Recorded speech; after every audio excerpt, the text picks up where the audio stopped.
Hi guys, karating lang namin Pilipinas, Singapore, das Greece.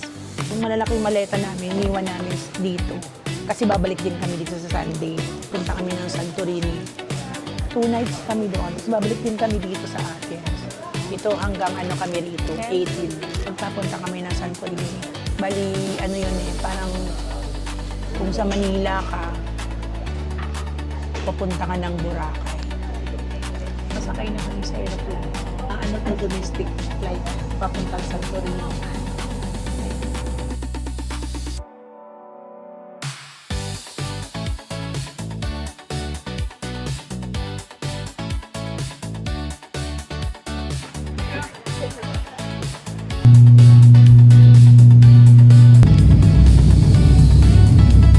Palit ako ng jacket kasi sobrang lamig.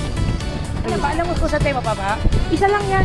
Nakasakay na kami ng bus. Mabuti naman dahil sobrang lamig sa labas. Kahit matarik ang araw, sobrang lamig. Grabe.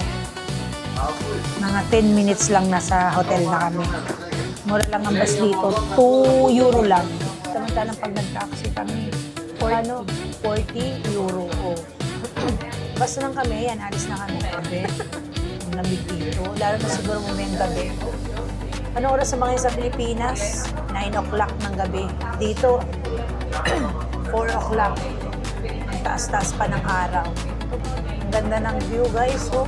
Mamaya iikutin namin ito. Kakain lang kami. Kasi medyo hindi pa kami nagano eh. Itong buong araw, simula pa kahapon, wala na kaming ginawa kundi sumakay ng eroplano.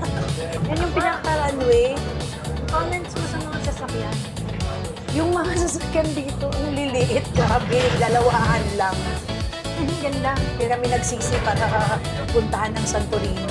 Nababa na kami ng bus. Pupunta kami doon sa, meron kami nakita ang doon, lugar na maganda mag-picture. Okay lang naman dito maglakad, guys. Kahit matirik ang araw kasi malamig eh.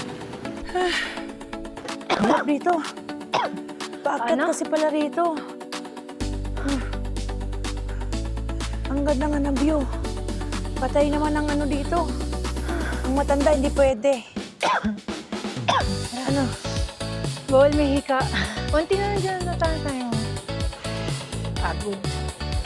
Ayoko na. Ayoko din umuwi. Kailangan dito. Malakas yung tuhod mo. Ayaw mong makyat dito sa mga matataas na lugar.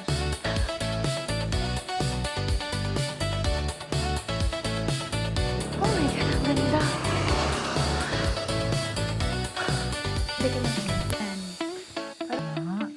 Parating na kami ng hotel. Tingnan niyo naman ang view from our hotel. Ganda, di ba?